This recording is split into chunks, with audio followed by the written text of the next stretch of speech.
Krásny deň, dneska si ukážeme líčenie s kolekciou Ultra, ale ešte predtým by som vám rada ukázala, ako pripravujeme pleť pred samotným líčením.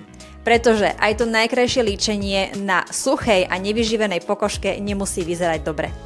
Takže ja som poprosila moju modelku Danku, aby už 5 dní dopredu používala naše ampulky s protinolom, aby bola jej pleť pred samotným líčením vyživená a hydratovaná.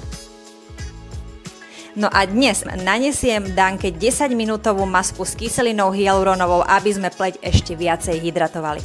Masku naneste v hrubšej vrstve na celú tvár a nezabudnime určite ani na krk. Nechajte pôsobiť 10 minút. Po uplynutí tejto doby odstráňte zvyšky masky z pleti teplým a mokrým uteráčikom. Malý tip, masku pokojne môžete použiť aj na pery. Teraz použijeme obnovujúce sérum s protinolom. 1 alebo 2 pumpičky séra naneste do dlaní a jemne zahrejte.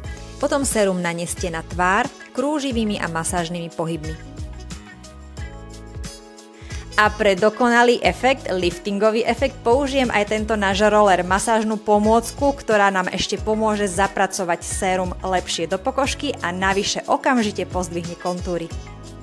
Masáž začíname na krku, pri ušiach smerom nadol. Ďalej pokračujeme na sánku a takýmto pohybom od brady k uchu a smerom nadol ťahajte minimálne 10 krát každý pohyb.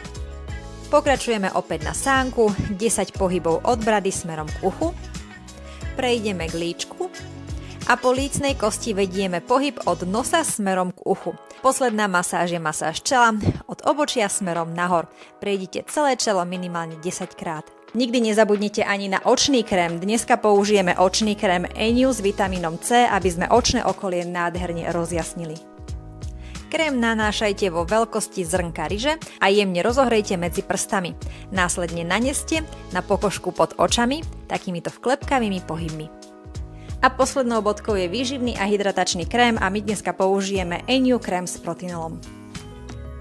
Tento krém naneste na celú tvár pomocou špachtličky a opäť krúživými a masážnymi pohybmi dôkladne rozotrite po celej tvári a krku.